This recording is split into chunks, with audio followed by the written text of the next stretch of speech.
This is y'all. Welcome into episode 57 of the Dumb Marks Podcast, your favorite Saturday brunch bunch.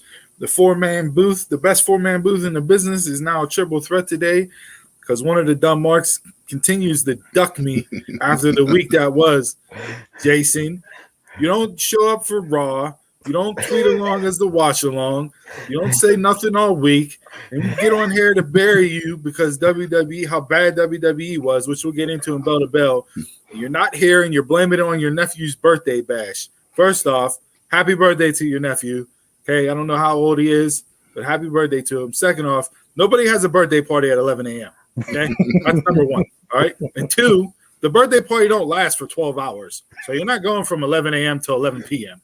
Okay, you're not turning into this an all-day affair. You're ducking me. You didn't want to come on and take this verbal tongue lashing that you get on a weekly basis on here. And that's all I got to say about that. So if you want to show up in the comments, show up in the comments. All right. Your tall, grizzly beard at himself. Come on the show and you know what I mean? Get this verbal ass whooping that you get on a weekly basis.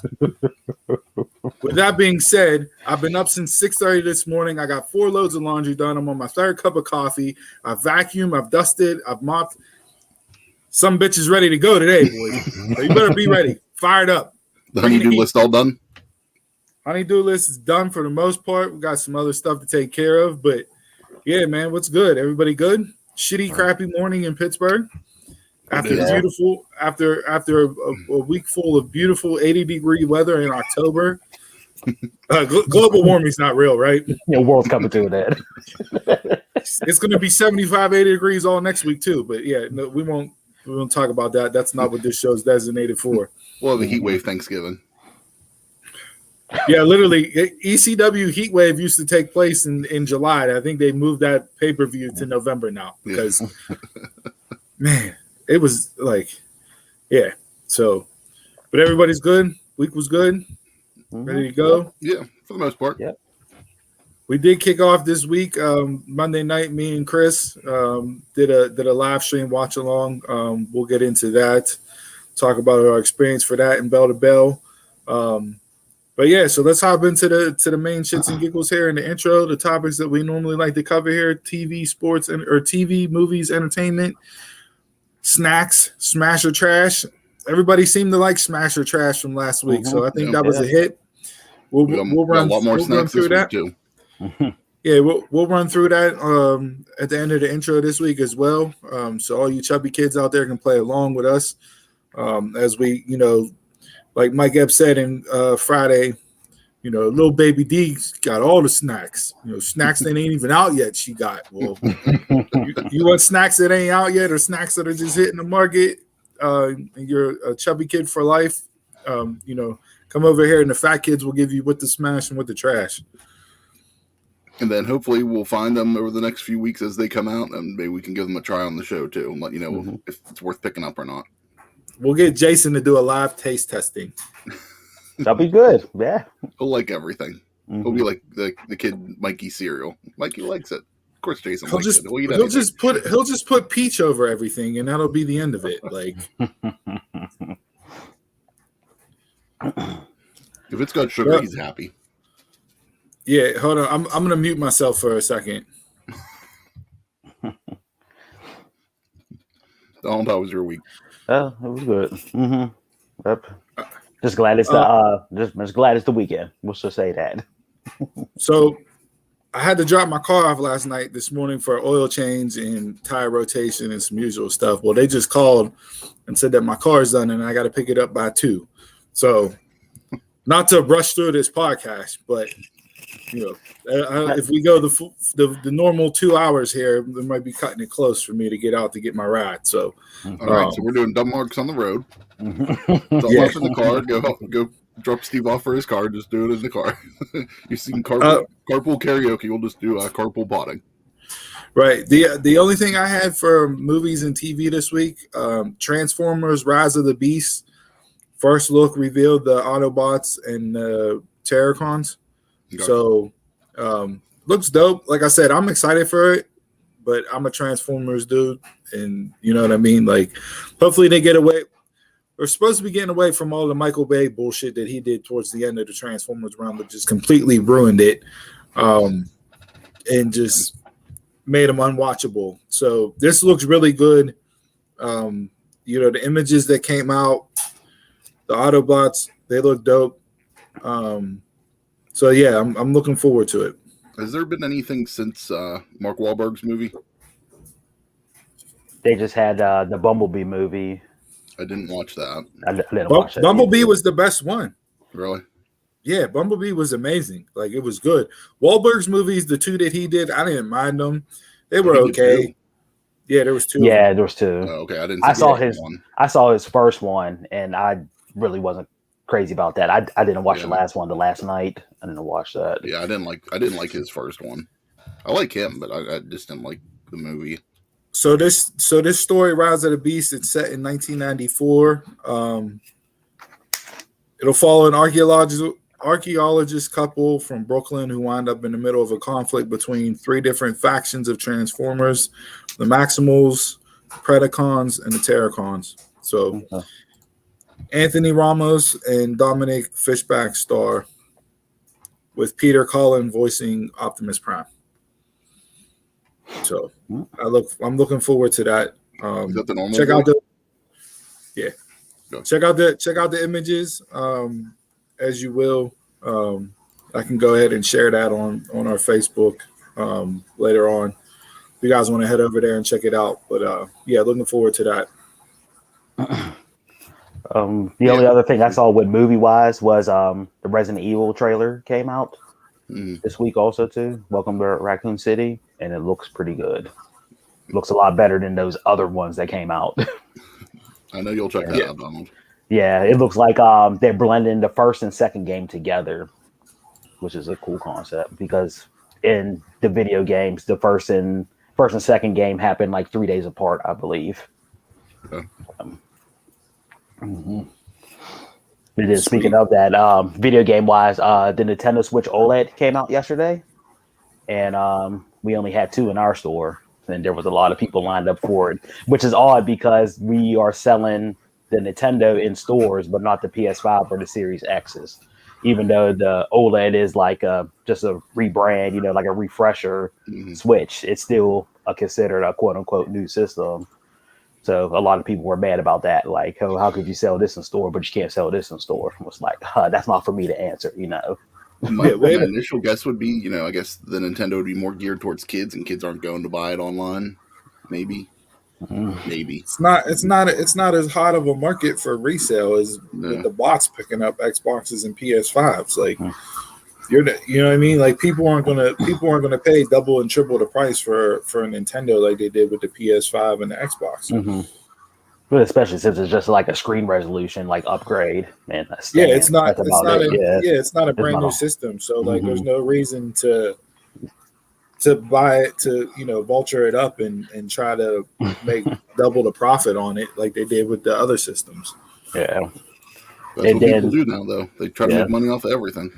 Yeah, and the only other thing I have for a video game is Lisa Su. She is the CEO of M&D, and M&D are the manufacturers that make the conductor processors for the Xbox and the PlayStation. And she came out and said this week that that they're finally beating their COVID thing and everybody's back on back at work and stuff. So they're working hard on getting the systems out. And they said by next summer, it's not going to be impossible to find any of the systems anymore.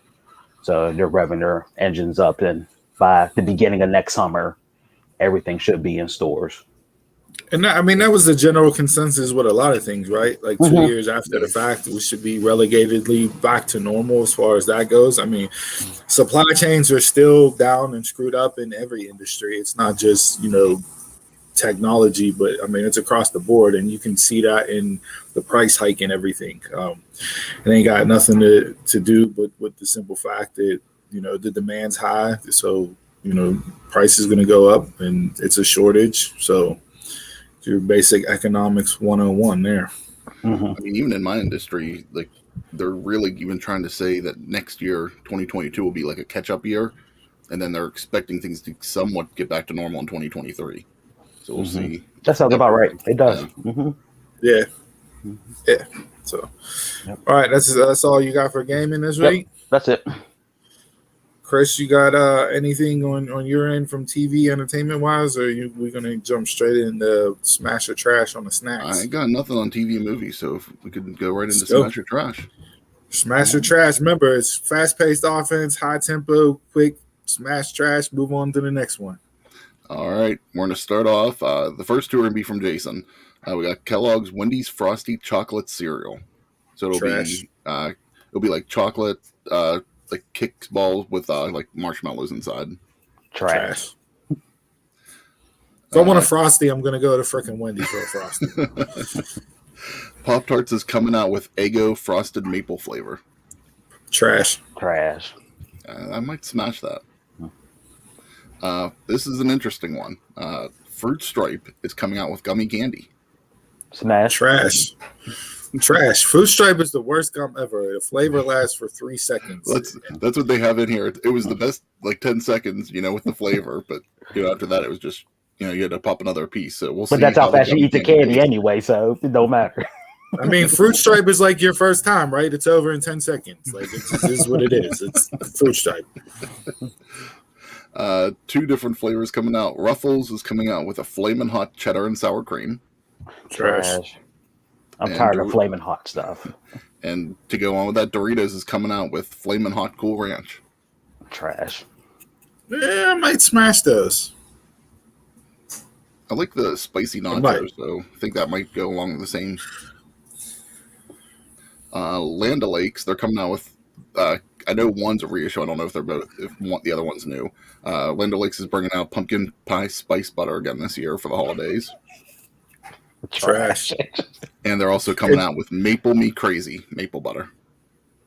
I might smash that. Mm-hmm. Put that on a nice bagel. Yep. Smash that. Or on some waffles. Some pancakes. Hershey's last year had sugar cookie kisses. This year they're going to do it as a sugar cookie like candy bar. So white chocolate with like little like red and green beads inside. Trash. White chocolate is the worst chocolate out. Let's see here. Mountain Dew is coming out with gingerbread snap flavor. Trash. Anything Mountain Dew is trash. Well, that might be fighting words with Donald. I like 3 type of Mountain Dews. Haribo candy, they always do like the Happy Cola candy, like the Coke bottle gummies. They're coming out with a Happy Lemon Fresh Cola. That's trash. That's double trash. trash. That's trash. Our friends in Canada at Wendy's are getting another limited edition Frosty. We covered a strawberry Frosty a couple weeks ago. They're going to get a caramel latte Frosty for a limited time. Bro, smash that. Smash. Sheets, if you're from around this area, they have MTO. They have their own brand of pop. They came out with a pumpkin pie pop. Trash. Might give Jones Cola with that one. Jesus. Pringles is coming out with a wavy, sharp white cheddar. Smash. Pop-Tarts has a frosted chocolatey churro flavor coming out. Trash. Kind of going into adult stuff. Truly, they're coming out with a holiday party pack. It's pomegranate ginger fizz, crayon orange sparkler, spiced apple spice. That's just redundant. Trash. And holiday sangria. Trash. Bud Light did this with fall flavors. It's freaking trash. No, it's trash. And last one, this is a re-release. Coke's bringing back for the holidays cinnamon Coke. I never had it the first time it came out. I'm not going to drink it this time, so trash that too. Trash. And then another re-release, Sprite's coming back out with their winter spiced cranberry. Smash. It's not as good as the cranberry. It's not as good as the cranberry. It's not as good as the cranberry ginger ale, but it's up there. I agree. The cranberry ginger ale is one of my favorites. Yeah. That's it. That's all I got. All right, let's move into bell to bell. All right. Tough hour.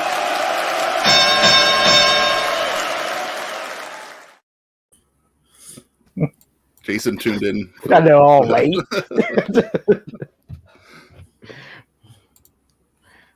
Change his last name from Beecham to Duckham, because that's what he does.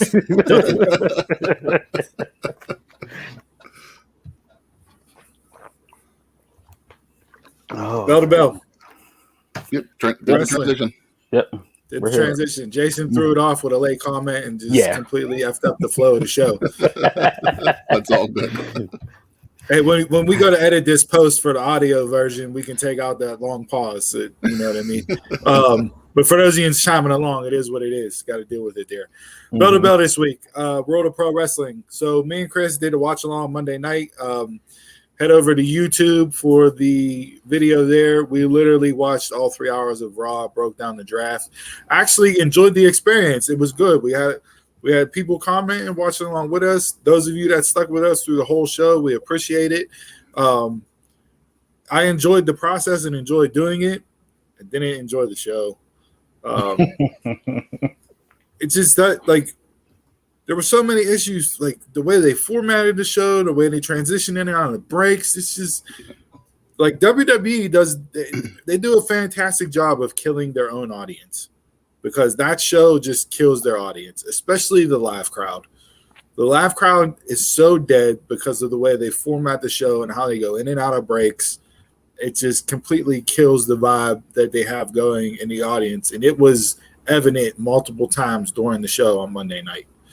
So the biggest takeaway to me was not so much the storylines and what we got going on, which I think that was an issue too. That was, but I think I want to dive more into that for SmackDown purposes, because the series premiere and everything else.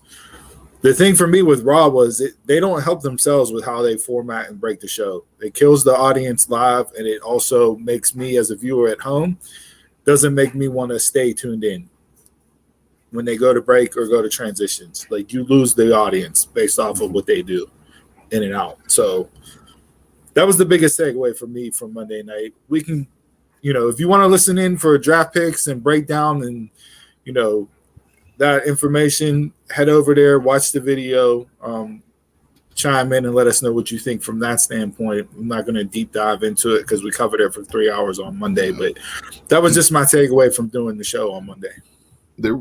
If I tuned in to Raw without doing the actual watch along, there wasn't anything on Raw on Monday that kept my interest to keep tuning in.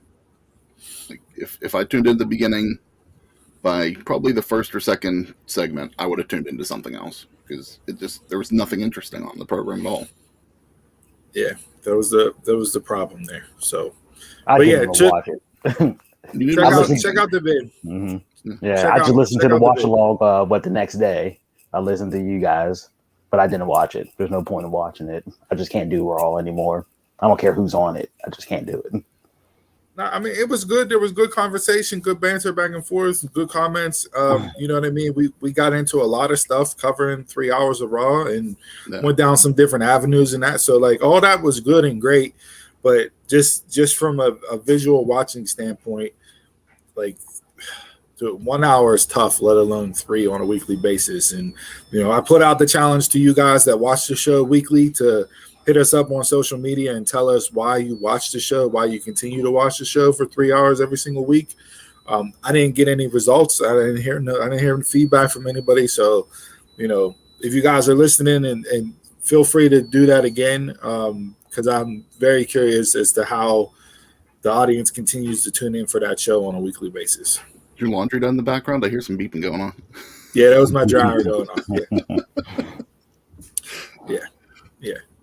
So that was the Eric Bischoff's old 3-minute warning, only, without the countdown. So the laundry going on.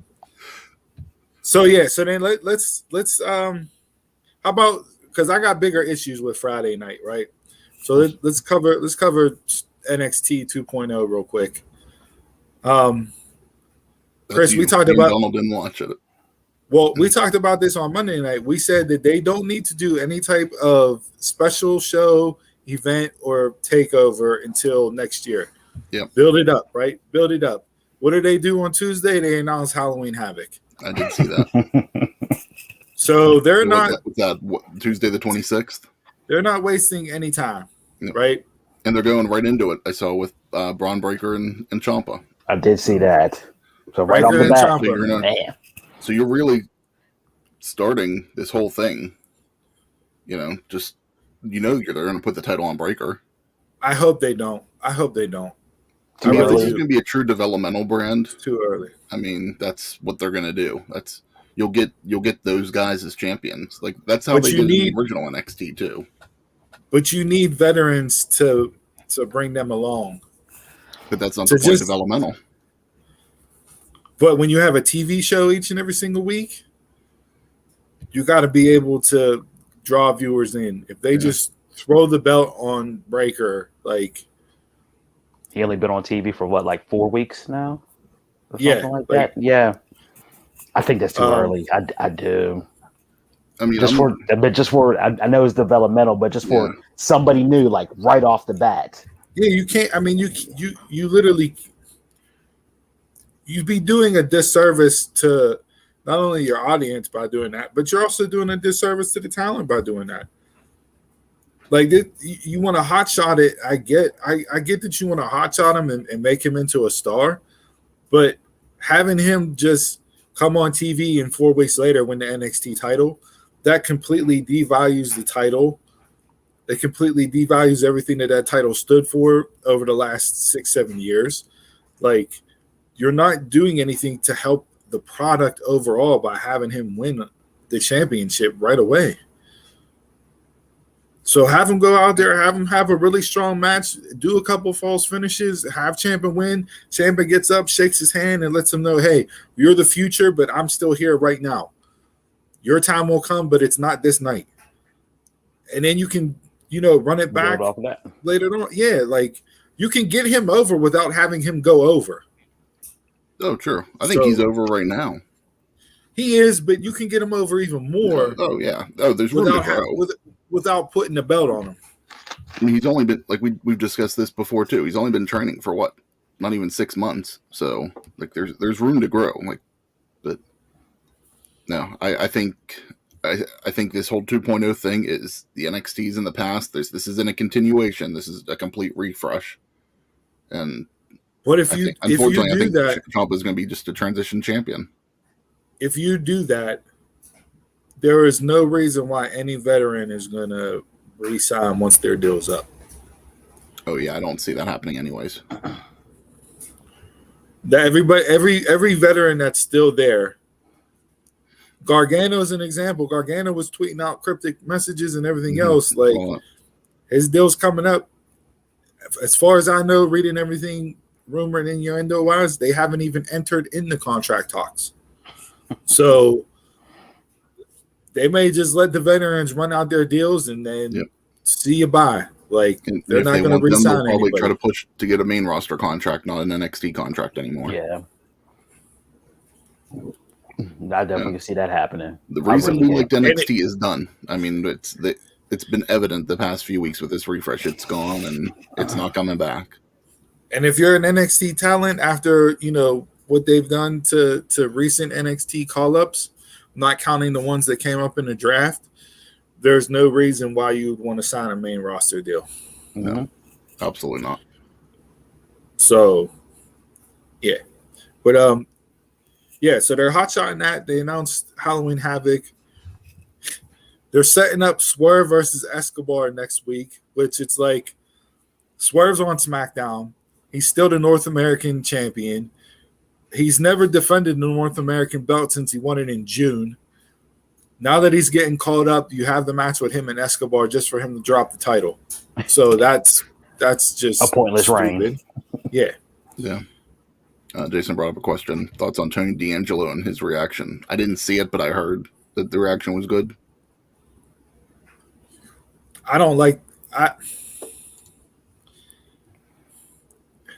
The name itself is kind of what makes me disconnect from the character. And if you want to do your own research on that, go ahead and do your research on that.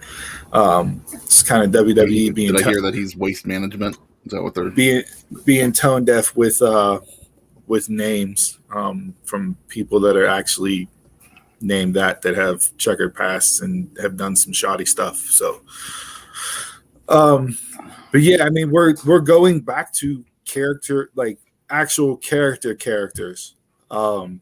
So if you want to, for me, I see this, and this is kind of like, you know, your TL Hoppers of the world, and just you know, I didn't buy it. Early I didn't buy it WWF whenever it wasn't being watched. Yeah, I didn't buy it from the vignette that they ran. I didn't like either one of those. Like this is your stereotypical Italian gimmick, and it just doesn't work. When WWE goes stereotypes, it's cringy. They're out of touch and out of the base with the stereotypes. And for being 2021, you shouldn't be doing anything that's stereotypical of any type of race, creed, religion, whatever it is. Like it's tone deaf at this point, is what it is. Who's running shit now? Mm-hmm. I know, but I'm just like that's my thought. That's my thoughts on D'Angelo. And then I also read this weekend that the USA is disappointed with NXT, saying that the median age now is 62, and they said that the age range is up in the 50s now with everything. And they said they lost all the women from 18 to 49, and they said the men 18 to 49 is like going away. Yeah. And they said USA is not liking it. Jason following up on Tony D'Angelo that he liked it, or the fans loved that he didn't care for it. Yeah, I don't get the reaction. Like I just don't understand it. But I don't know. Maybe it'll change over the next couple of weeks. It's just, you know, it's like it's the same with Gacy. Like I don't get what they're doing there either. Like I thought they were doing the, you know, the social media snowflake type character, but I don't know, after Tuesday night. And why did they have Harland, formerly known as Parker Boudreaux, shave his head and look like he's part of I don't want to say a jail gang, or like he just broke out of prison, or he like it just. I actually didn't hear that he debuted, so I'll have to go back and They showed him in the crowd after Gacy's match. Gacy stared at him after the match, and they had a look between each other, and it wasn't like necessarily calling him out as his debut, but he was there in the crowd as a plant. So if you're following up and you know who he is when you see him, it's like, oh, okay. But you see him and it's like, why did they do all that to him? Like, probably just because they're going to characters again. It's like Nails 2.0, only with a shaved head. Nails, yeah. Mm-hmm. Orange jumpsuit, Big Boss Man's nightstick. Yeah, or Nathan Jones. Like, come on, like I don't know. Like I said, this is the thing that I don't understand in his head. I think he just thinks that, it didn't fail. It can succeed by somebody else. It's like, no, it's like when you do this 2 or 3 times with characters, if it fails, there's a reason it fails. Just like whenever they redid the brand split again. It's just like they repeated all their mistakes all over again. Like they didn't learn from the first time. But yeah, I didn't really care for much of the show itself. Vic Joseph to me is terrible. You had the fatal 4-way. I like Wade, but they need to find somebody else there to be the voice. Like, why is Vic Joseph telling Wade Barrett he better calm down or he's going to Urban Meyer himself? Like, what is the point in saying that? Really? What I don't try to be pop culture, I guess. But again, this is where it comes into where it's coming into being tone deaf and insensitive to the people that's involved. Like if you follow the Urban Meyer situation, you've seen the videos, you've seen what he did and what happened and everything else. So why try to poke fun of that in that type of way? Like you're just completely. Why even bring it up? It was when Wade was talking about toxic attraction and Vic was like, if you keep saying what you're saying, you're going to Urban Meyer yourself. It's like that that whole interaction is just so just tone deaf and mind boggling to me that actually translated and happened on TV. As long as it made Vince laugh, that's all that matters. Yep. And they wonder why USA is pissed about everything. And it's like, they wonder why people aren't tuning in. Yeah. It's like, oh, let's take a shot at Urban Meyer because he coaches the Jacksonville Jaguars, who's owned by Tony Khan and Shad Khan. So this is like an indirect shot at AEW. And that's why their medium age is 62. They're not competition. No. Nothing to say. Put Jason's stupid ass comment up. It's way different than MJF and Darby's comments, Jay. You're talking about, you have a commentator who's saying comments during talking about a woman's group, and the head commentator is talking about a guy who, double finger gunned a woman on her backside in public. Like, come on, dude. That's like, what do you mean that's no different than MJF and Darby? I think he might mean that's just they're both tone deaf. Jason, you can tune in.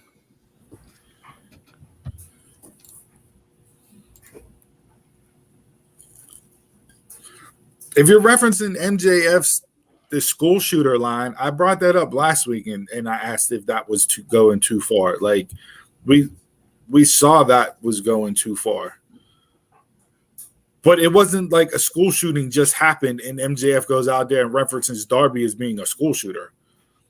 Urban Meyer literally did that last weekend, and Tuesday night they're on commentary talking about you're going to Urban Meyer yourself. Neither one is right. Neither one should have been referenced, but it, like, the timing and everything else of it, and it was done as to be like ha ha ha. MJF wasn't saying that to be ha ha ha. What happened to Abraham Washington whenever he referenced the Kobe situation? Gone. And I'm pretty sure that was even later. It wasn't even like it had just happened. I think it was a little bit later down the road. Yeah. So, I mean, it's not like I said it went too far. I'm not flying the flag for AEW in that situation either. But, like, come on, dude. 3 days earlier, he does it. The videos float around social media. Everybody's talking about it, and it's mainstream news, and that's how you choose to approach it. Like, when it really doesn't have anything to do with the product in the ring. It had nothing at all to do. There was no reason for it. He could have said anything. Made someone in the back laugh. That's all. It's the only reason why it was said. Could have said any other line back to Wade Barrett, but that's what you chose him to have him say. Said I didn't even watch the program, but just leave that stuff outside. Like, just focus on wrestling. Like, that's it. Honestly, anymore with WWE, I tune out the commentators so much I probably wouldn't even notice that. But that's the thing. It's from the commentators. It wasn't two wrestlers going back and forth in a promo in the middle of the ring like MJF and Darby. It was done by commentators that have nothing to do but tell the story and get the match over. That's their job. So why even need to go down that road? There isn't any need to do it. Again, it's just for humor. And there's no reason for it. So that's Tuesday night. Not to watch the product. I might tune in on Tuesday this coming week to watch Swerve and Escobar. But like the outcome's known, so it kind of takes me out of it. Don't know if I'll get excited for Halloween Havoc. Like, it's just,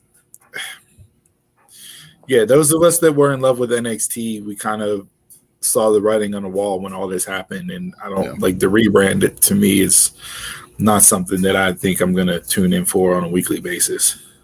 I noticed the other day that they are putting the full episodes on Peacock like the next day, so it's like, I don't need to tune in live if they're just going to put it on there. It's like if I hear something good happen, then I'll watch it. Like, I took it off of my DVR this week. I know I'm not going to just go back. If I want to watch it, I'll go back on Peacock. So that's kind of what I had from NXT 2.0. Friday night, SmackDown. I didn't watch it, but we were texting in the group chat. Yeah. Trying to think, what do I want to tackle first? I think I don't know. Was there any other bigger problem than the women? No, let's just start there because that was the biggest slap in the face to fans. You're having the first ever Queen's Crown tournament, first matchups in that tournament, and both matches combined were on TV for less time than Roman Reigns' entrance. What are we doing? You're supposed to be the revolution of women's wrestling, and we promote women's wrestling, and our women are the greatest. No, your women get over in spite of you. Yeah, that's any talent in the company anymore. Mm-hmm. They get over in spite of what they do with the talent, and then they pull the plug on them because they're getting over without them putting the marketing train behind it. And then, so do you have the bracket for the Queen's Crown? Oh yeah, I got matchups. I'm not going to show it because of logos, but no, that's fine. So last night and this is problematic for both the King of the Ring and the Queen's Crown tournament. Last night you had matchups from the SmackDown side of the bracket. Mm-hmm.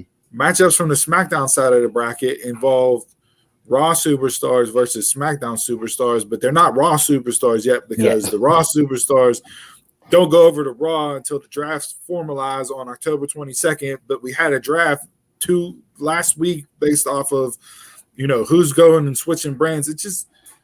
It makes no sense. It's too convoluted. So I'm watching Zelina and Tony, right? Zelina and Tony were the first match, and Zelina's a Raw superstar, but she's on SmackDown side of the bracket, but that doesn't matter because the draft technically never happened. So you're just supposed to look at her as a SmackDown superstar for 3 more weeks. And they have a match, but before the match, Tony cuts a promo and says she's headed to Raw, so she doesn't even know she's on SmackDown. Cole makes some type of correction, or he doesn't know who's on Raw and who's on SmackDown. It makes zero sense, and it's garbage from a viewing standpoint. Yeah. And then the match itself, having Tony lose, I mean, that's doing her a big disservice. So let's go. So let's go over to the SmackDown side of the bracket was Liv versus Tony, who now is Liv versus Carmella, or Liv versus Carmella and Zelina versus Tony. Yeah. And Tony referenced herself as the Queen of Rock after she just rattled off 80s rock band superstars. Like, way to be pop culture relevant there. But you'll bring up Urban Meyer, but you'll have Tony say she's going to win the Queen's Crown and be just as famous as Madonna. Like, no wonder why your audience is 62. And then they go out there and they have a 2-minute and 20-second match. Zelina wins with a roll up. So then later on in the night, you have Liv versus Carmella. Carmella's on Raw. Liv's on Raw too. But they're both wrestling on the SmackDown side of the bracket as SmackDown superstars because for 3 weeks they're still SmackDown superstars. And you have Carmella beat Liv in 1 minute and 19 seconds. After everything they've been trying to do with Liv. Yes. So, doing both Tony and Liv a big disservice. Yeah. I had him winning after seeing like the bracket and everything. I'm like, oh, Tony and Liv are going to win. Give them a little push. So your 2 baby faces lose to 2 heels who then are wrestling each other next week for SmackDown's semifinal. They go to the finals as a SmackDown competitor, but both of those heels are women that are drafted to Raw. And then the Raw side of the bracket, you have Doudrop versus Natalya. Yep. And you have Shayna versus Dana Brooke. Dana Brooke. So we just saw Shayna. You can already booked out that whole side. So you just saw Shayna Destroy. smash Dana Brooke on Monday night. Yeah. So because it's Raw, rinse, repeat, rematch, they're running it back on this Monday night. Shayna's a SmackDown superstar, but she's wrestling on the Raw brand because she's still Raw for 3 weeks. Doudrop and Natalya are wrestling. So you're going to have Doudrop and Shayna advance because you saw Doudrop and Shayna interact on Monday night with the bullshit forearm. The vicious forearm, and then they just stared at each other until they went to break, which was so stupid and did nothing to help either one of them. Didn't even affect Doudrop at all. So does this then set up Doudrop versus Shayna in the semifinals? You have Zelina and Carmella. So you're gonna have Shayna get disqualified or something and have Doudrop in the finals? Because you're not gonna have heel versus heel. Unless you don't consider Shayna a heel and she's a tweener. But going against Doudrop, she's not going to be a tweener. She's going to be a heel. Mm-hmm. You know you're getting a heel out of the SmackDown side of the bracket from the Raw women that are wrestling for SmackDown. And we know King of the Ring traditionally goes to a heel. Very few babyfaces have won King of the Ring. So what are we doing with this tournament? Are you surprised?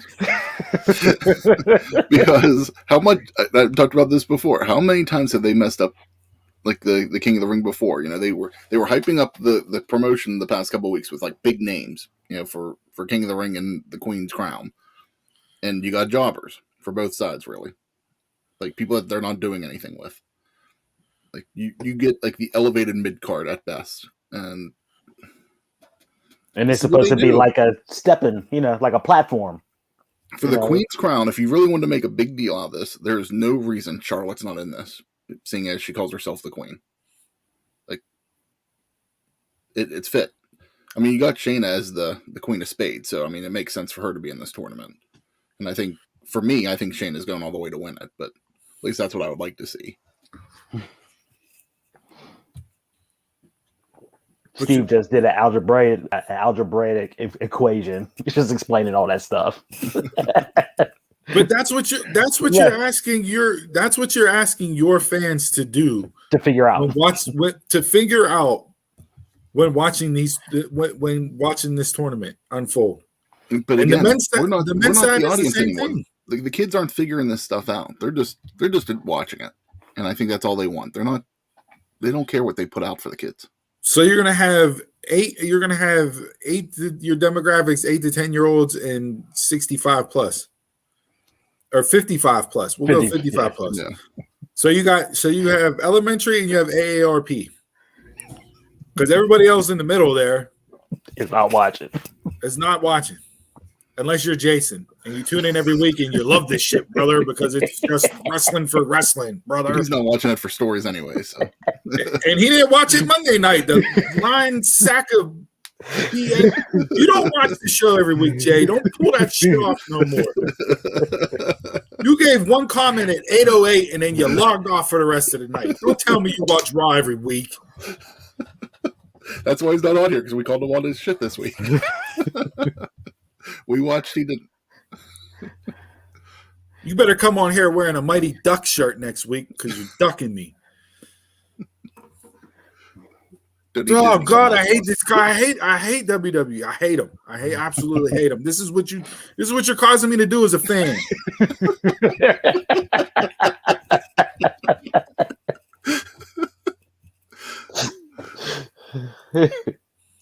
So the Queen's Crown tournament Jason?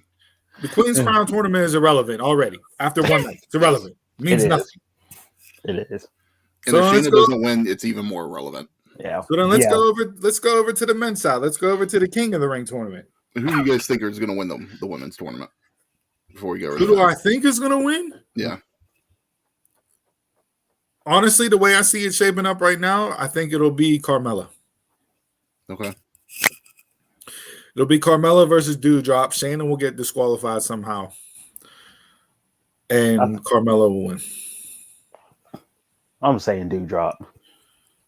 Guys, you put that out there. Do I want Carmella to win? No. Nivens. Chris, we said this on Monday night. Shayna should run through this entire bracket. Yeah. And that's not even break a sweat. She should go out there and I'm talking 30-second tap outs. Couple suplexes, whatever, and slap on a submission and call it a day. Other than Natalya, she's the most talented person that's still in this tournament. But for pomp and circumstance and what you can do with the character after they win it and everything else, Carmella would make sense. She's the most beautiful woman in WWE. You know, yada, yada, yada. You can let her be Queen Carmella, and her and Graves can roll Monday Night Raw. Is the mask attached to the crown? I don't know, but that fucking mask needs to go. Yes. The worst mask ever made. Men's side? Men's side. So we had Sami Zayn versus Rey Mysterio, and we had Finn Balor versus Cesaro. Yes. Sami Zayn is a SmackDown superstar staying on SmackDown. Rey Mysterio is a Raw superstar who's still on SmackDown, wrestling for SmackDown, but he's going to Raw. Cesaro is SmackDown, staying on SmackDown, and Cesaro is the same as Rey Mysterio. Finn wins, Sami wins. I'm fine with Sami Zayn beating Rey Mysterio. I don't need Rey making a run in the King of Ring at this stage in his career. And the story that they're telling there, which I hated the finish of that match. It was, you have to, like, again, going back to your demographic, right? Going back to your demographic. You have Sami take off the turnbuckle pad, throw it outside the ring. Dominic goes, oh, hey, I'm going to walk from one side of the ring, go around and pick that turnbuckle pad back up. And then I'm going to climb up onto the ring apron, and I'm going to fix the turnbuckle because you shouldn't rip the turnbuckle pad off the turnbuckle. Boy Scout honor. So, Boy Scout honor. So as Dominic picks up the turnbuckle pad and gets up on the ring apron to fix the turnbuckle, Ray, being a dad, goes, hey, Dominic, what are you doing? Get off the ring. And Sami then kicks Ray into Dominic. The turnbuckle never gets fixed. Dominic falls off. Sami rolls up Ray. 1, 2, 3, match over. Another roll-up. The biggest finisher and the most devastating finisher in all of WWE. The most devastating move in all of sports entertainment. Jay put main event. I watch it. He's so full of it. Yeah, but that's what the 55 plus like, or 50 plus. So right there, the story you told in that match has nothing to do with the King of the Ring tournament. The story in that match is Ray and Dominic, and the descent between them two. And when is Dominic finally going to turn on his old man and step out on his own and become a man himself? And Dominic, hey, don't be scared to pick up a weight because you're looking extra frail out there. That freaking medium T-shirt you had on last night looked like a 2X. Eat a hamburger, lift a weight. I stopped eating hamburgers. I stopped eating hamburgers. I still got to drop the weight, but I'm saying eat the weight. Get a protein shake, something. Add some mass, dude. They're trying to get him ready for 205 Live. That's what they're doing. He's on 155 Live. So your story in your first King of the Ring match has nothing to do with the King of the Ring. Adam Cole looks like John Cena compared to Dominic Mysterio. Looks like John Cena. Steve won. Jason won.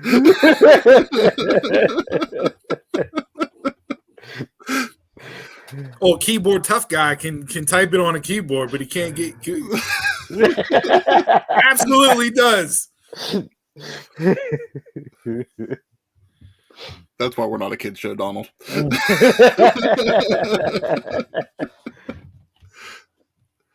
Look at how Jungle Boy has transformed his body over the past 2 years, 2.5 years. He's trying. Yeah. You can see the difference. You can see the difference. You can see the dude. You're like, come on, man. You can't tell me that you don't have weights available to you. I'll throw Jason's favorite wrestler in here. Look at when Cody Rhodes debuted compared to where he is now. Had a whole lot of mass onto his body since he first debuted. Yeah, because he was like a string bean when he came in. 10-15-year period. I'm trying to keep it somewhat in a short time frame. Like Dominic's been on the main roster for over a year now, if not a little longer. Like, come on, dude. Let's put in some work in the gym. I think that could be said for all of us. I get it, but I'm not on TV. I'm not on a national televised show. I'm on a streaming podcast where it's from the neck up, and my face is a little fat, but you can't see the rest of me. It is what it is.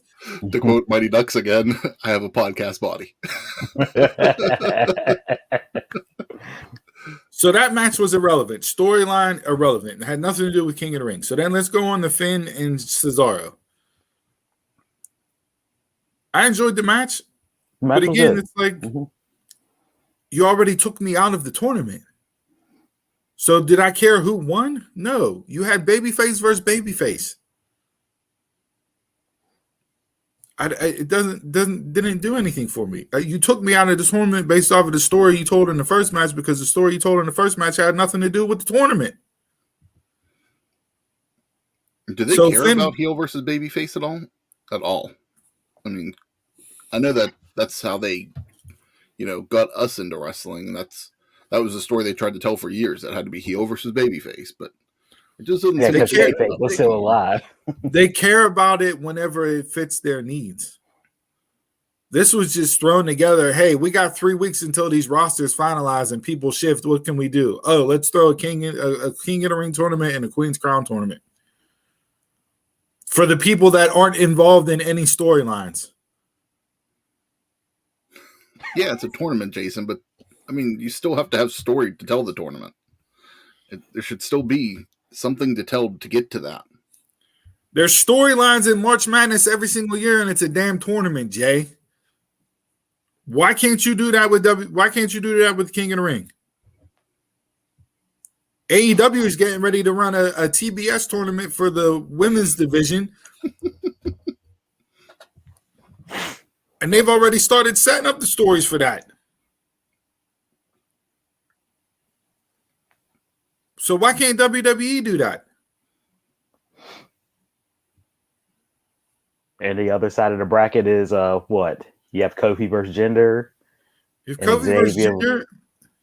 And Xavier and Ricochet. So what's that telling you? Kofi going to fight Xavier? I think that's what everybody's thinking. I think Jinder's going to the finals. If wins and losses matter, Jinder Mahal is like 4-20 since his return. Yeah, you're not getting in the tournament at 4-20.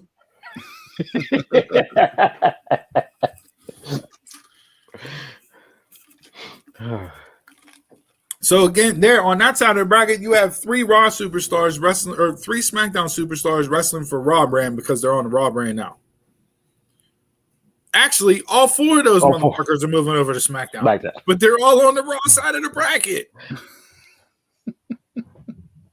I forgot Jinder got drafted. I was going to say, I don't even remember where Jinder got drafted. So actually, I wasn't even sure what show Jinder was still on. 6 out of the 8 guys are on SmackDown in the men's side of the tournament. You've 2 people going to Raw. And one of them lost in the first round. So why not just call it the SmackDown tournament, not the King of the Ring tournament, because it's all SmackDown superstars. And then Sammy usually doesn't travel over to Saudi Arabia. So does that automatically tell you what next week's semifinal is going to be? Yeah, Finn will be in the Mhm. finals. And if you're doing babyface versus heel, you're gonna have Finn versus Jinder in the finals at Crown Jewel, which That's is what not I a got. match that I'm looking forward to. I figure you got to have the modern day Maharaja while you go over to Saudi Arabia. So, and then I figure for me, I got Finn winning it just because he's right now he's the prince, and you can kind of make him into like the Demon King out of this. So God, I hope they don't do that. Don't bring that back out. It don't. That's my guess for this tournament. That's done and over with. So your big splash event for your series premiere on SmackDown was a complete dud. So it was You the had draft last women. week. You had women wrestle for less than 5 minutes. You have a wonky men's finish that's telling a story between father and son, not even the tournament itself. And you had Cesaro and Finn go. It's 2 weeks in a row with shitty women's matches. If you want to call last week's match like an actual match. So I don't Like I get keep what saying, we're doing. With that's their fault with the women's division. They have it so top heavy, it's unreal. Their season finale was just as bad probably as the season premiere. So I didn't watch it last night. I watched enough of SmackDown last week and Raw this past week. I did not need to tune into SmackDown. There was two good things on the show last night. Roman and Paul Heyman and the Brock storyline, which continues to be the best thing that they're doing. And then the ending between Edge and Seth. Hell in a Cell. Yeah. Crown Jewel. Mm-hmm. And that was the shock of him saying Hell in a Cell, because I didn't see that going to Hell in a, I didn't see that coming. So I was like, oh, okay. And Seth's reaction is what sold it even more. Mm-hmm. So see, now they're gonna make you want to tune in to no, I'm still not gonna watch that. I'm still not gonna watch that. But I might watch that match. Edge in Hell in a Cell scares the bejesus out of me. Yeah. Because I don't think him at his age, with his hit injuries and everything else, I don't think he needs to do that type of match. No. And I'm not saying Seth, and it's not because he's in there with Seth, and Seth, quote unquote, has the label of being, unsafe in the ring, given, what happened with Finn and Sting with the buckle bombs. That's not the case. It's just Edge strictly in that type of match. Does not need to be in that type of match. Yeah. So him being in the ring, there's already room for error. You add all those other elements and just adds way too much. The match interests me, and I probably will tune in for that. I don't know if I'll tune in live for it, but I'll tune in for it. So that was WWE this week. Again, if you like the shows, please hit us up on socials and let us know why you like the shows, because I just don't get it from an entertaining value standpoint. There's nothing that's entertaining, and the stories that they're telling make zero sense, because you have this 3-week gap to fill before rosters reset, and then they restart different stories. But whatever. Since Jay wants to bring up it's a damn tournament, and I brought up the TBS for the women in AEW, let's jump into that first, because that was on both nights, and then we can piggyback back to other things on Dynamite. So a big announcement on the 2-year anniversary show was the women are getting a secondary title in the women's division. It'll be the TBS Championship. The belt looks sweet. I like the belt. The name of it, I'm not going to shit on the name. It is what it is. I don't care about that from the name standpoint. To me, the TNT title and the TBS women's title are going to be what the television title used to be back in the day. And for the women to get that title, to me, that's great from a standpoint. What did he say?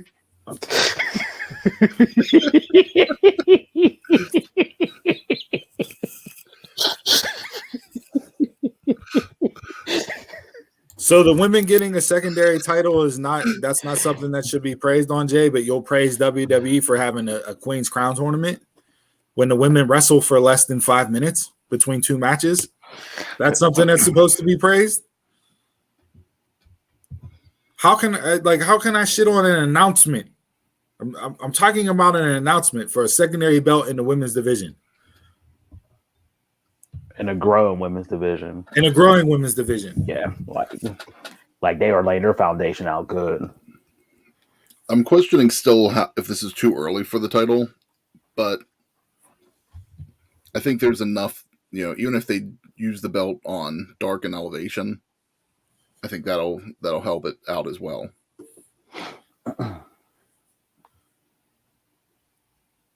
There's been a woman.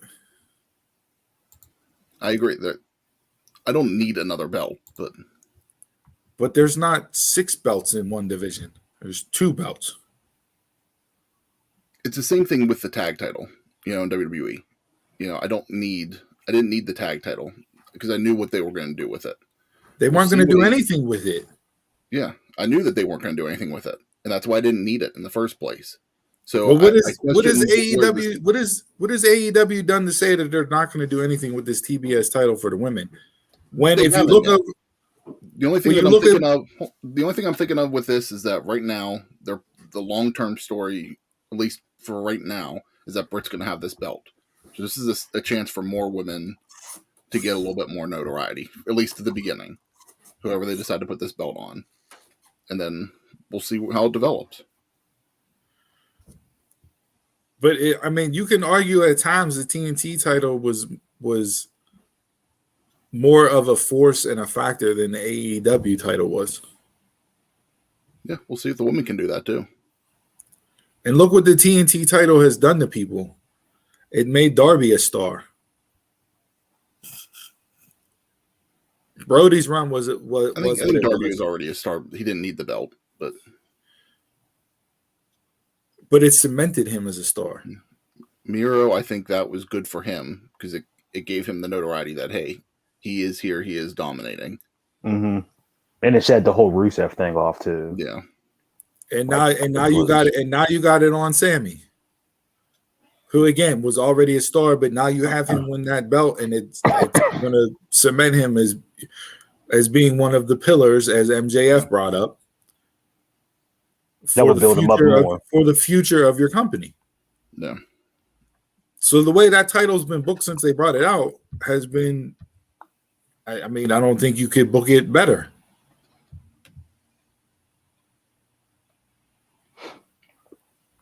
So now the women are going to get their chance at it. And having a secondary belt, not only were you still getting women's matches that just weren't strictly the champion in the match, you were still getting women on TV on Dynamite, and you've had a women's match on every single episode of Rampage since it's aired. But now you have additional stakes with this TBS title in the division. So you can elevate women up, so whenever they're ready to face Britt or whoever else is the women's champion, they've been elevated up because they've held the TBS title. So it goes back to old school booking. And that's the way I would like to see this belt run. I would like to see it be people that aren't going after Britt. I would like to see it be people that are more on Dark and Elevation, like Thunder Rosa, like Red Velvet, like Jade. That seems what they're doing to start so far. I'm not taking anything away from that. I just hope that's how it stays. And like if you're making it be the Intercontinental title versus to the WWF title. Yeah, like let it be the stepping stone. Mm-hmm. Don't let it be even on even heels. Let it be the stepping stone to the title. Which is fine, but they also you can also make it the belt that's your worker's belt, just like the TV title used to be back in the day. Just when Arn Anderson held the TV title, when Rob Van Dam held the TV title. So you put for me, put the TBS title on Serena Deeb. She looked good on Wednesday. I'd be okay with that. Now I don't know her contract situation. I thought she was with the NWA, but I don't know. She's done a lot with Dynamite, but we haven't gotten the All Elite graphic for her. I was just about to say I don't think we've seen that. So, but you're putting that title on the best worker to help build not only the title but build everybody else's work rate up. Thunder Rosa would be another logical standpoint just because of how over she is, but then that takes Thunder out of the scene from Britt, which I'm okay with because you don't need to hotshot that. No. So if you have Thunder win it, then Thunder can defend that for a while. Then she puts somebody else over, and then she moves on to Britt. Yeah. It builds up her wins to get to Britt as a different champion too.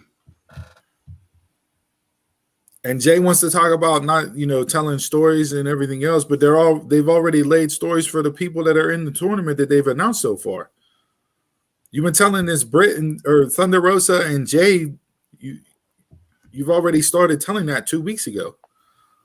And then you build up on it, before the announcement, and then you build up on it last night, and now it's going to carry over into the tournament. I'm not saying that those two will be in the finals, but I'm saying they've already lay groundwork for it. And look at the promos that they cut. Look at the promos that the women cut that were announced. And listen to what they said about their aspirations and their hopes for winning the TBS title compared to what Zelina Vega and Toni Storm and Carmella cut for the Queen's Crown. Do you give Jade her first loss in this tournament, or do you let her win the title first? To me, I have her lose in the finals. Okay. The very first winner of this belt should be a woman that can work and can go in the ring and wrestle and elevate people up. I don't need the belt. There are times in wrestling when the belt makes the person, and then the person makes the belt. If you were to put the belt on Jade, quote unquote, the belt would make the person. Yeah. But Jade's work rate wise is not there for me for somebody that should be the first champion of that belt. That's why I said you go Thunder Rosa, you go Serena Deeb. Ruby, Ruby, put it on Ruby. Any of the three of them could counter Jade's power, because they're very technical. So they get her on the ground. Jade's not going to be able to counter that. They can keep her on the ground, do ground and pound, do submissions, whatever. Jade's just a force right now in the ring. That's it. So you had Ruby announce, you had Jade announce, you had Sky Blue announce, you had Thunder Rosa announce. That's 4. I saw a video from Ty Conti. I don't know if they ran that on Rampage last night or not, but that was out on social media, so I'm expecting her to be in there. That's 5.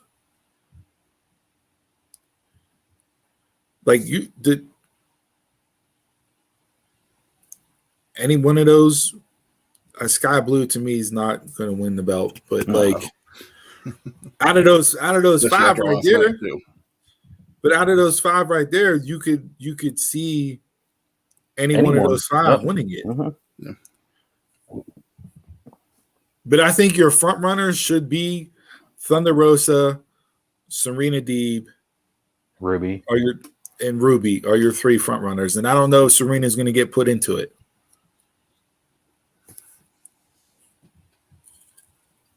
That'd be interesting. And Chris, you talk about picking up wins and then going after Britt. What did Ruby say after she lost to Britt in her promo? What'd she say sitting on the steps after she lost to Britt? She said, I know I got to go to the back of the line and build myself back up to challenge you again, but I will come back for your belt. Okay. So then have her run through this, have her win this tournament, build up wins, win the belt, defend it a couple times, and then move back on the Britt again. It's storyline that's connecting, and the wrestlers are saying what they're going to do, and then she goes out there and does it. And you have the storyline for Thunder Rosa and Ruby. Either one, really. I'm cool with either one of them going against her for double or nothing. Because if you're going to do this tournament, you got to take them out of Britt for months now. Yeah. Because even whoever loses, they got to step back a little bit. They kind of got to build themselves back up after their loss. So the way it's supposed to be, the process. So yeah, either one for Double or Nothing. That's earliest either of them, I think, should be facing Britt. So, but Jay just thinks it's just all heaping praise on AEW. When you break it down and you list out the stories and everything else, and the women that were announced, and the purpose for the tournament, and getting the belt, and what the belt could mean and stand for being booked forward, Tony Khan's made an out. He's come on and talked about it over the past month. How expect big things for the women's division going forward, and this is part of that process. They've main evented shows. Mm-hmm. They've been put in marquee spots. They've had one of your most over stars is a woman out of your entire company. Very over, not just in Pittsburgh. Very over. Mm-hmm.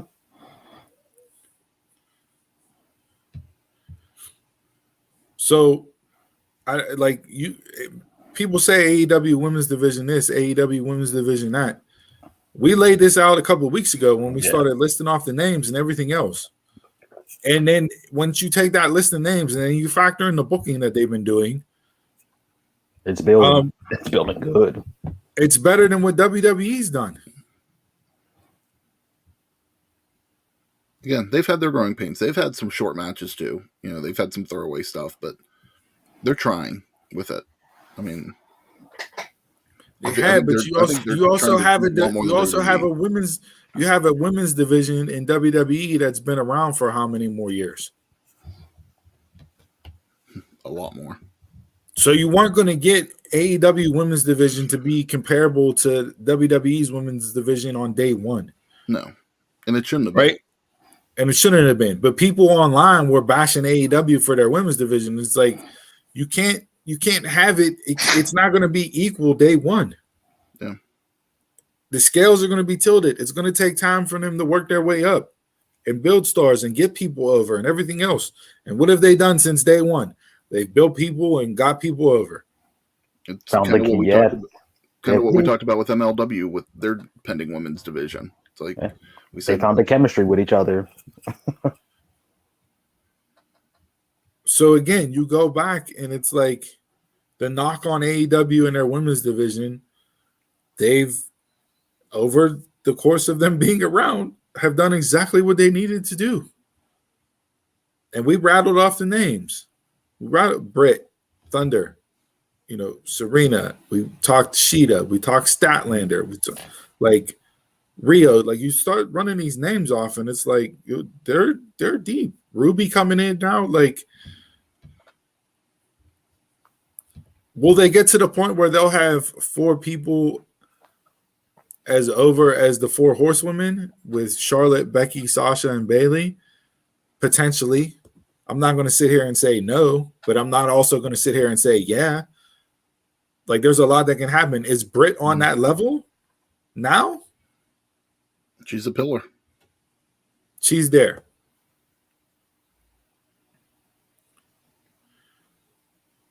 Thunder Rosa and Ruby can definitely get to that level. Britt is just as much over as Becky was in Becky's run to becoming the man.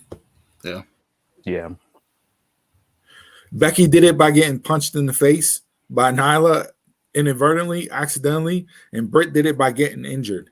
Mm-hmm.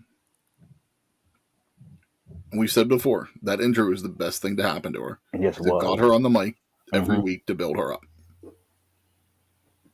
Had to change her game up. Yep. Stay on TV. So yeah, that's that right off the bat, like people were shitting on the name and everything else of the belt. Like I don't care about the name. Call it what you want to call it. The idea behind calling it what you're calling it is to going back to hearken to those TV title days. So that's all I got to say about that. From Dynamite standpoint, being the 2-year anniversary show, overall, I thought it was okay. I hated the 8-man tag to open the show. From a logical pro wrestling standpoint, I hated it. It seems like they're running them so much now. It's becoming stale to me. It is. It's not that, but like, I mean, I get why they did it at the end of the show.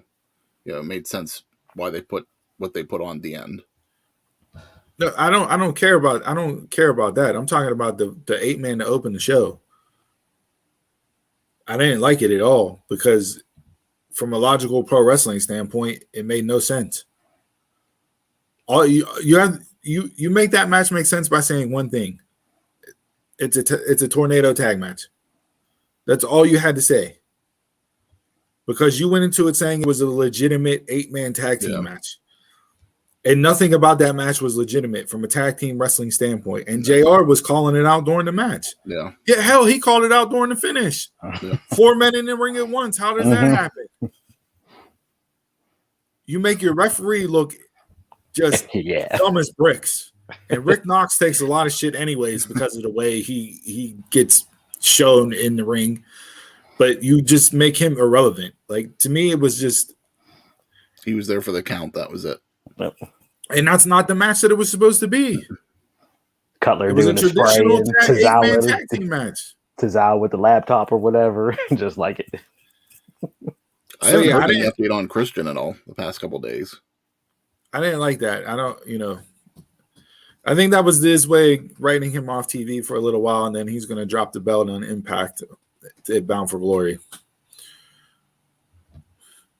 So... That would make sense.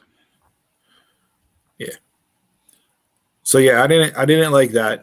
The ladder match to close the show, exactly what I thought it was going to be. When they announced the Joker, I thought it would be Hangman. Yeah. I thought he was going to come back at Virginia because he's from Virginia.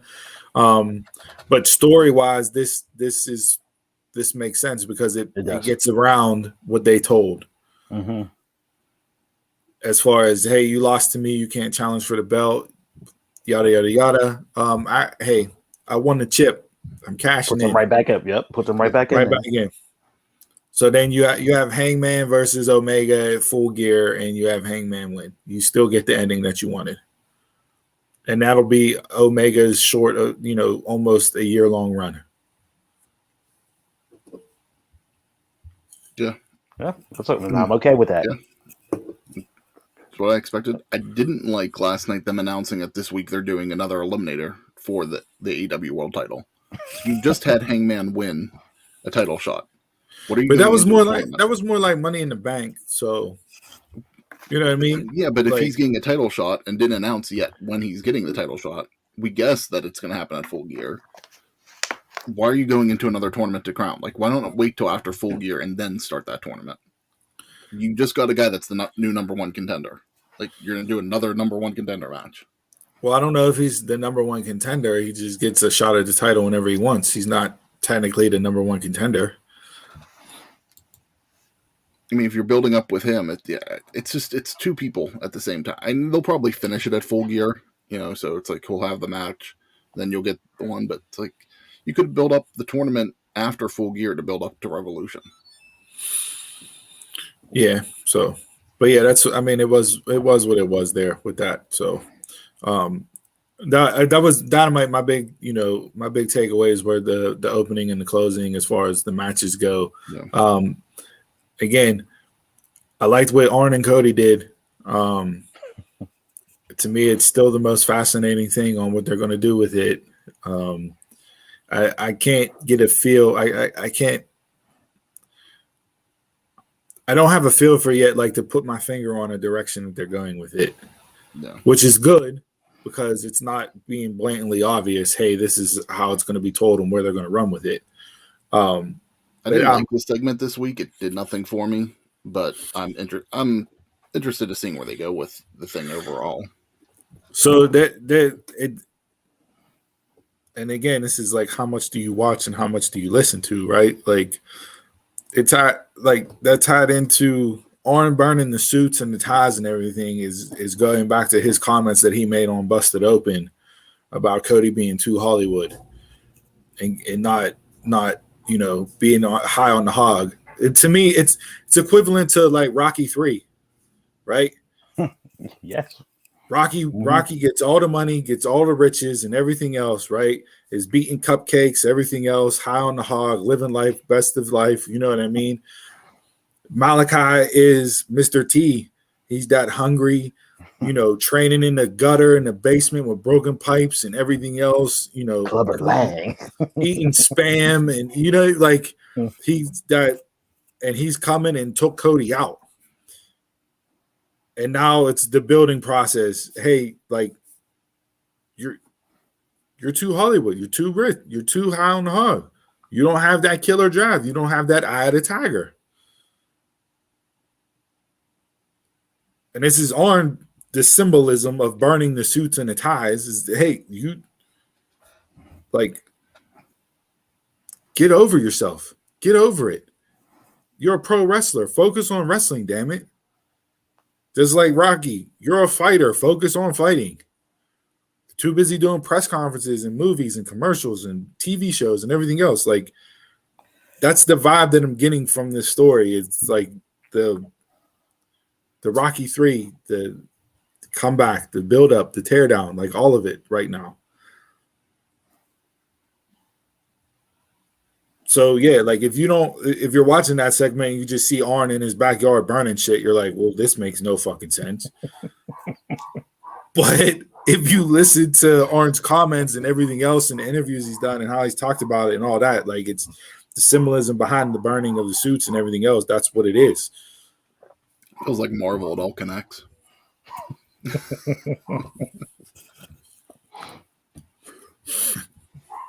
But it's the fact that, like, when somebody's on Busted Open or a podcast or whatever, like, maybe you got to tune in and listen to what they're saying because, like you said, with Marvel, it all ties in. And we've seen them do this with stuff they used to tell it on BTE. Yeah.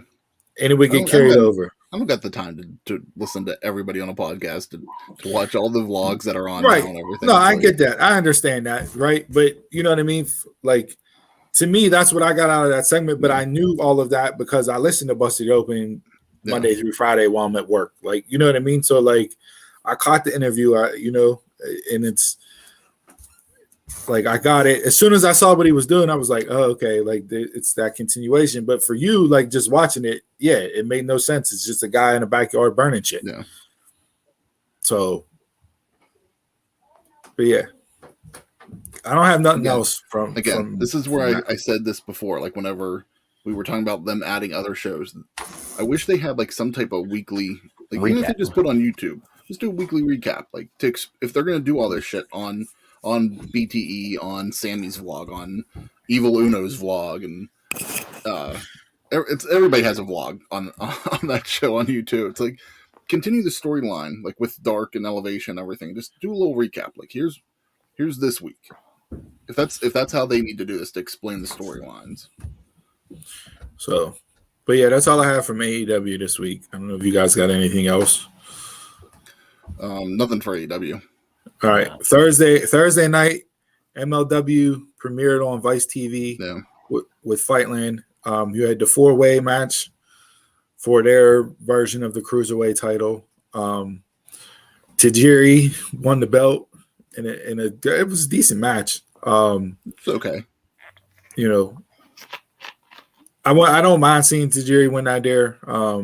It is what it is. It's a name. It's in Philadelphia. It's, harkening back to ECW ties, all that stuff. Like, I get it. Myron Reed's not hurting the loss because it was a 4-way. They're bringing him in, being a veteran, to help out with the younger talent. I'm cool with that.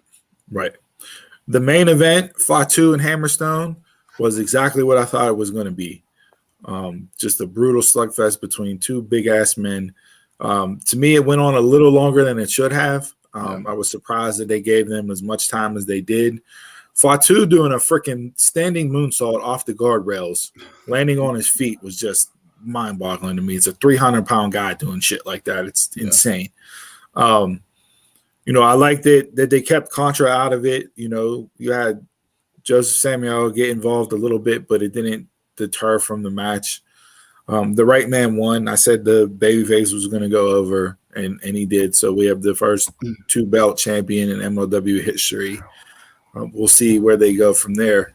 The match was okay to me. It was just, I don't know, like for as much as they were hyping up this match, I kind of expected better, and I think the time, like you said, did deter the match a little bit. You know, I'm glad they still went with this, but they went on for a solid like 27-minute match. Yeah. Like, I hate it. Something that took me. There's two things that took me out of the match. One, because I think this is where you're gonna go next. After I say this one, is there. We were talking about WWE, how they cut things like for commercial breaks. I felt the commercial breaks were horrible for MLW this week. I don't think they timed transitions. They didn't time it. They didn't time it up. They just put on they just put the match on TV and let it run. So you got commentators calling stuff, and then all of a sudden you got a commercial pop up on the TV. It's like there was like they just did like video transitions. They didn't actually do like legit like fight transitions to say, hey, we'll be back in 90 seconds, 3 minutes, whatever. I didn't like that, like, because then it's like you're cutting out while they're mid commentary, then you're joining in mid commentary, right? And then the thing that completely took me out of the show, and I think this is where you're going next, is MLW Embedded. What the fuck? So listen, it took me out of the whole show. I tweeted this out live, right? You gave what was it, 10, 15 minutes? Yeah. To the dirt sheets to be live on air on MLW talking about WWE and AEW. Yeah. It was a podcast. They were calling it a halftime show in a way. But it's just like, you don't kill the momentum of the show by doing absolutely a 10 not minute talk segment before a title fight. Your first fight, you have a main event, and then they put this in there. It killed. I think it killed the whole momentum of the show. Yeah, you had Meltzer on from The Observer. You had Raj on from Wrestling Inc. I don't know who the other dude was, the bald-headed dude with glasses. And then you had Emilio Sparks on, who's the producer of Talking Shop and Renee's podcast, who worked in WWE. Yeah, Emilio worked in WWE for a while too. But you just had them on, and they're talking about, you know, what have you heard about WWE being for sale? And what do you hear about free agents that are out there, and where are they going to sign? And AEW this and da da da. And it's like, if they want to do stuff like that, just put it on YouTube only. I said if I wanted to tune in for Dirt Sheet Live, I wanted to watch the show. Yeah. That's great. They talk about the competition on their time. Everybody. It was the biggest. They didn't even talk about anything. It was the biggest swing and miss that I've ever seen MLW have. And the other complaint that I had with that is before they went to Embedded, the big bald dude that's on commentary, I forget his name, he announces he announces that breaking news, Will Ospreay is coming to MLW. And then they make it seem like Alicia's making the big announcement of breaking news. It's like, why didn't you have St. Laurent segment after Embedded? Right. Like, that would have made more sense. Like, they run through the calendar. It's like, if she's having the breaking news, it doesn't make sense that he just talks about it. And then, honestly, as much as I like Battle Riot a couple months back, Fightland to me was a swing and a miss for MLW. And the difference between that was that Battle Riot was on YouTube, Fightland was on TV. Yeah. So, that was the disappointing thing for me. Unfortunately for me, that was probably the main event wasn't awful. There was just a lot that took it out. It was too long. It was too long. And like you said, because they didn't, I don't know if they didn't think of TV with commercial breaks, and you know what I mean? Because it was taped on Saturday. They aired it Thursday. So like, if I just watch that match straight through, no breaks, do I like it more than what I did on Thursday night? Probably. But watching it Thursday night, I was like, A, this has gone on too long, and B, you didn't time up breaks, and that hurt your product. So the two grapes that you had, Chris, were the two that I had from MLW on Thursday, and I was disappointed because I was super pumped for it. Yeah. I'm like, this is going to be MLW's coming out party. Court does amazing work and everything else, and it was a dud. And then it seems like there's still no direction what they're doing, like for like weekly TV yet. because they're going away again now. Yeah. You know, like Until so. November, I sent over. The rumor was that they were going to have a streaming deal with Fox, and WWE cut that. Okay. So they shit on it because they were going to go live and announce it in I think August or September, and WWE came in and put the can on it. Said nope, you're not going to do that. But WWE can be on Peacock. So yeah, I mean, yeah, that was it. Tonight is the knockdown pay-per-view, all women's tournament. It looks decent, you know, from what they've laid out. I like the way they've done the announcements and how they set it up, given the short amount of time that Gail Kim had to prepare and actually put something on. So hopefully the product comes across good. The matches and the lineup for the tournament has potential. With who they brought in, Lady Frost is somebody that if you haven't watched her, she's really good. Yeah, I've seen her live at some local independent shows. She's really good. She's really good. Mercedes Martinez will be in that tournament. Of course, you have the knockouts that are known with Jordan, Rachel Ellering, Tasha Steeles. I forget who the fourth one is, but yeah. And then Deonna Purrazzo is wrestling an opponent of Mickie James's choice. I don't know who the woman is that she's wrestling. So that's me for not knowing that, but yeah. I did read. I don't know if she's somebody from NWA or not or what, but yeah. So obviously she's not going to win because we know Bound for Glory. It's going to be Mickie versus Deonna at Bound for Glory. And I'm looking forward to that match. Yeah. So if you're looking for something to tune in and watch wrestling wise tonight, go ahead with that. So, all right. Anything else? I think that covers it. All right, let's drink it. Let's crack open the damn beer.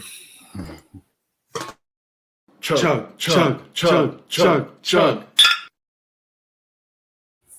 All right, this week's Drink of the Week segment is brought to you by, I don't know, just fucking beer. That's it. I don't know. I don't have nothing cute this week. I don't. So we're doing the Rusty Rail Pumpkin Swirl, as you can see by Donald holding up the can here. We've done Rusty Rail before on the show, and we've liked pretty much everything that Rusty Rail has put out. So I am excited to drink this. It's 6% alcohol by volume. It's an ale brewed with pumpkin, lactose, vanilla, and spices. It's a pumpkin spice roll. So we'll see how this turns out. I wonder, this will be interesting because of the vanilla last week with the O'Fallon's vanilla pumpkin porter. I wonder how this is going to be compared to that.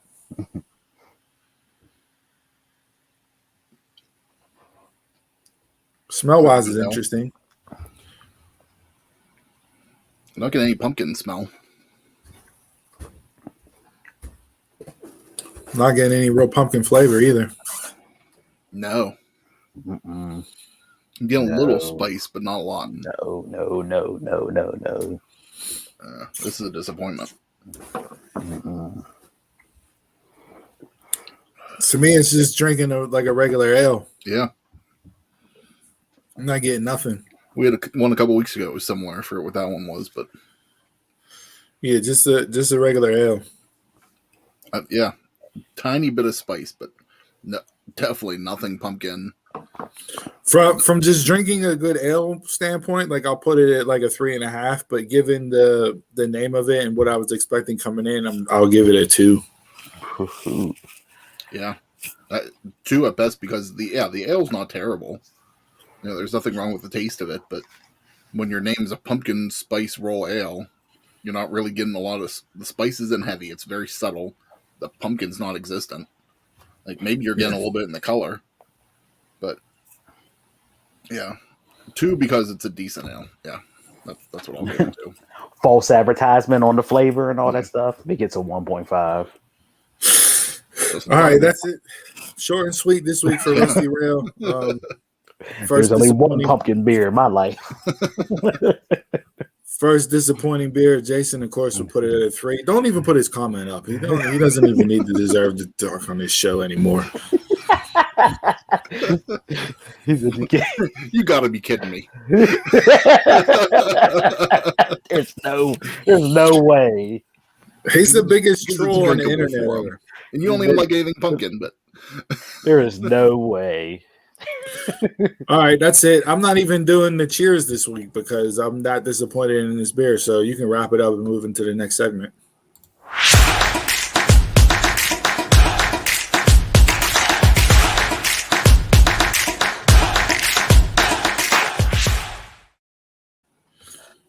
All right, this week in sports, the Steelers suck. I'm not even going to talk about them. It's fucking up. so we're moving right into one gotta go now. God, that was awful. Get your top 5, your top 7 draft pick, and then go from there. That's it. It's not even worth watching the product that they're putting out right now. And that's what everybody around the city was talking about. Was like, just lose them all now. You might as well just do it. Yeah, they've shown nothing on either side of the ball to make me think that they can even go 9-8 and have a chance to sneak into the playoffs. And then you have more players out this week with injury, and it's freaking it's growing pulls again. Could somebody teach them how to do a goddamn butterfly stretch? Do a butterfly stretch. Stretch your groin out, dude. It's not that difficult. Why are we having? I've never seen a team have so many groin injuries in my entire life. Yeah. Ever. Makes zero sense. So I don't. Yeah, that's what it is. I'm not even going to talk about them tomorrow. They're playing Denver, and they're going to lose that game. With that, big shocker NBA this week. There were 18 players indicted for trying to fraudulently steal money from the NBA players' health care fund. But they were running I need to go back and read into it. They were running a fake chiropractic claims scheme. So somebody got a template of forms, and they were giving them out to players, and they were submitting claims and defrauding the NBA players' healthcare fund. I believe overall in total was around $4 million. That's correct. Yeah, $4 million. They said it was dental funds too, supposedly dental work and all that stuff. It was just anything. Yeah. Just trying to get money on. So yeah, the NBA is not looking too good right now. Between this and then the vaccine issue with players and everything else, it's going to be a long season for the NBA. Yeah. Major League Baseball, we're in the midst of the playoffs. Both wild card games were really good games. Garrett Cole shit on himself in the playoffs again. Which, hey, if you would have talked to Pittsburgh fans, we would have told you don't give him $345 million because he doesn't show up in the playoffs. And what did he do? He went out there and threw another dud up. Yeah. The job is done with that. As long as the Yankees ain't winning the World Series, I don't care. Yeah. We saw games last night. Today, there's games on today. Yesterday were good games as well. I don't know who won the Dodgers game late last night. San Fran. The Giants won. San Fran shut them out. Yeah. So 4-0. That's the best series to me, that I'm most interested in. But yeah, so there's that. So baseball playoffs, we're in the middle of that. Yep.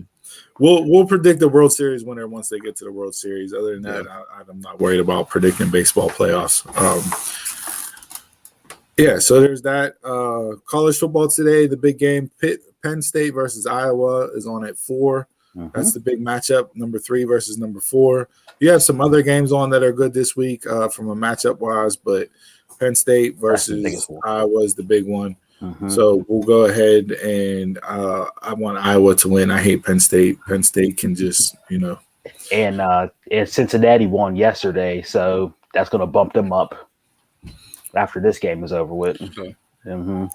I know I'm getting the wrap up here because I got to leave to go get my car. I got the time. I know what I'm doing here. All right. How far away is your car? It's in. I got to go to Monroeville to pick it up. I got 15 minutes away. Then we have Fury Wilder 3 tonight. Yeah, I'm not shelling out the money for it because I don't care that much about boxing. So there's that. She just stand there watching over you. Yeah. Be a micromanager on the podcast. Got God above you. You God's right above you. Those of you that are single out there. Okay. Might see the boxing match right here. Oh no, there's gonna be words after I get off of what just happened. There will be words. Undercard right now. I know me and Donald will be watching it later, but it's all heavyweight card tonight, so it could be interesting to see what else goes on with the fight. I'm not expecting much with the main event. Yeah, I know we have friends who are like definitely into boxing. I mean, I'm not a person, but I'm just going for the, just to hang out and all that stuff. They'll explain to me everything. So again, the undercard's happening right behind the scenes right now. Yeah. That's about all I have for sports. You going with any prediction for the fight tonight? I'm going Fury because a boxer normally beats a slugger. So, that's how the little boxing triangle goes. Yeah, Wilder's only hope is to catch him. That's it. See. And I don't see that happening. No. Yeah. I think there was other stuff in sports, but it's not nothing that absolutely needs to jump out the page. I know there's a lot of stuff going on with the women's soccer league right now and the allegations with that, and it's just topics that we don't like to cover on the show because we don't like to shed light on those topics, but they're topics that are important that you need to go out and research and see what's going on. What is he talking about right now? Wilder. Because of his costume last fight. Yeah, he won't wear that 50 pounds out to the ring tonight, though, because that's what he blamed the loss on last time. Yeah. It was more than that made him lose. Okay. Yeah, but no, seriously, for the stuff going on with the National Women's Soccer League, go out, read up on it. Read it. It's super. We don't give those topics time because that we like to keep the show light and fun hearted, but it is super important. So go out there and take a look at it, and read up on that. But yeah, other than that, listen, it's a football heavy weekend. We know it's going to be this way straight through. So enjoy the games today. Penn State, Iowa. Tomorrow, I don't know. Watch Black Widow while the Steelers are on. No. One got to go.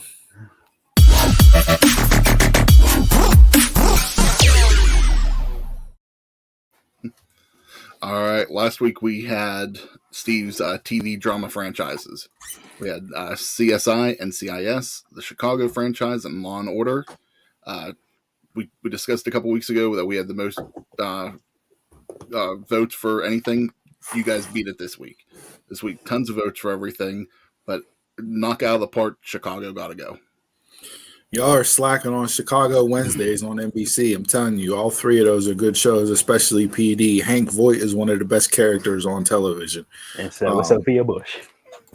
So I'll let you slide, but yeah, I mean the OG stayed the OG. Law and Order received the lowest amount of votes, so that one, we saw that. Yeah, so yeah, we saw that, and then I believe CSI finished second. How was I wrong? Yeah, CSI finished second, NCIS after that. So, all right, what's this week's topic? All right, so this week was actually my round, but because it's October and Halloween, I passed along to our veteran Halloween expert, Donald. We talked about this before, so let's kick off the Halloween season with a goodie. You got your horror movie killers, probably the biggest four. There probably was Ghostface from Scream was the fifth one, but these are the four originals. Everybody's seen them. No matter who you are, you had to see at least one of these people. Yeah. Mm-hmm. To me, I'm going Chucky for me. Out of the four. I watched more of the Friday the 13th and Nightmare on Elm Streets compared to the Halloween movies. Although the new Halloween Kills looks really good, I'm probably going to check that out when that drops. Chucky, the original, was creepy as shit whenever you were younger. My daughter wants to watch that, so I'm going to get her to watch that because she saw the commercial for the TV series that's out now. But as far as like who I was most afraid of or whatever, or just in general overall, as far as like killers go, I'd probably kick Chucky off the list. I agree, Steve. Yeah, if I'm thinking people that I think could actually kill me. Now, granted, they could all kill me. Don't get me wrong on that. But people that would be afraid of it. Yeah, Chucky was just never he never got to me like that. So for me, Chucky got to go. Hey, with that being said, I'm gonna drop off here. You can wrap up the show and give your final thoughts. Jason, show up next week to get the ass whooping that you deserve, the verbal tongue lashing. I'm sure your pick for this will be wrong. He fucking agreed with me to end the show. Jesus. I'm out. Hey, thanks for tuning in. Love y'all. Appreciate y'all. Donald and Chris will take you down the home stretch. They'll do a good job of it. And if not, let me know, and I'll come on here and give them a verbal tongue lashing ass whooping next week. All right? I'll holler at you. Steve, you want to text me your quote of the week? I wanted on that. Hold on, let me see. Did I have that? I think I have one saved. Yeah, I'm gonna screen grab it and text it over to you. Right here, but yeah, behind the curtains of the Dumb Marks podcast. Donald, go ahead. Yeah, it's coming over to you right now. Okay. Freddy Krueger, that was Friday the 13th was the first ones that I got into horror movie wise. Thank you to my parents for taking me opening night to go see it when I was about 2 or 3. So that's what got me into the genre altogether. So Freddy Krueger ain't going anywhere. Chucky, I love Chucky to death. I don't know how you guys kick Chucky off. That is beyond me. He has one of the most foulest mouths ever and everything. And Chucky actually shut down the whole My Buddy thing whenever My Buddy came out because everybody was scared of the doll. So that's actually how My Buddy was shut down in the 80s because of him. Jason Voorhees just had the mask and that stuff. I mean, he always killed. I mean, him and Michael Myers were basically the same thing. I'm going to get a lot of heat for this, but I didn't get into Halloween until like later in life. And Michael Myers just doesn't do anything for me. Wow. He's just a standard walk until you kill and that stuff. I need some type of personality, even though him and Jason Voorhees are basically the same. I like Jason better, so Michael Myers got to go. Hey, you are the Halloween guy, so I know I'm gonna get killed for it because there's a ton of Halloween people out there that loves it. I like Halloween now, I do, but I got into it later. It just wasn't my thing. So yeah, sorry, Michael Myers got to go. And the new Halloween that's gonna be on Peacock next week, right? Yes, Peacock in theaters next Friday. I cannot wait to watch it because it looks very, very good. I might check that one out. Mm-hmm. I think because there's been a couple more, but I think the last Halloween movie I actually watched was H2O. Okay. So how many more? Has there just been one or two? There's Resurrection was after that. Okay. Then you had the Rob Zombie remakes. So that was Halloween 1 and Halloween 2. Then he had the one that came out 3 years ago, Halloween itself, the reboot, then this one. And then you're supposed to get the final one next year called Halloween Ends. Oh, I didn't know there was another one after this. Yeah. Mm-hmm. Okay. No, I wasn't going to count the Rob Zombie ones in between. So, so 2, actually, that's really part of the franchise. Mm-hmm. Yeah, but the one from 3 years ago, it actually retconned everything. And just the first Halloween is the one to watch, but everything after that don't exist anymore if you go by that timeline. You do that. They're the same characters, and hey, that's what they do. So we made like 20 movies in between, but just watch one and then the new stuff, and that's it. Yes. Yeah, so that way you're supposed to watch the first Halloween, and then you jump into the one that happened 3 years ago by this storyline here. Mm-hmm. But it retconned itself so many times already, so hey, it is what it is. I mean, whenever you make these many movies, it's not like you can go through everything. Mm-hmm. It's like, just the stuff that they've done. It's like you can't. It's so many storylines, and look who shows up now. Think of that. He had to He had to go. bounce. I came for that rubber ass movement. He had to go. I think you've been paying attention. That's why you just came on. Yeah. He gonna be pissed now. Where are you at? I think are you filming the new Halloween movie? Say what? Where you at? Control. Convention Center. Can y'all hear me? Yeah. Yeah, a lot of background noise. Oh, okay. Yeah, down the stroll with the kid for Mobile Convention Center. Right now we're in the Dragon area. All right, so I'm gonna hop back off. Okay. Yeah, I was gonna say, I just wanted to piss Steve off and you tunes back in.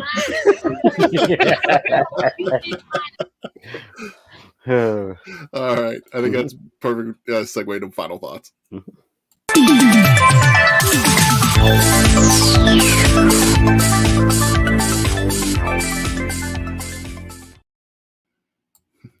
All right. Thanks for tuning in to episode of 57. Before we send things home, just a couple things remaining. Make sure you subscribe to our YouTube channel and hit the bell so you get notifications when we go live. Like and follow us on Facebook, Instagram, and Twitter at DumbMarksPod. Don't forget that our audio-only edition of the show is available on demand on all your favorite podcast platforms.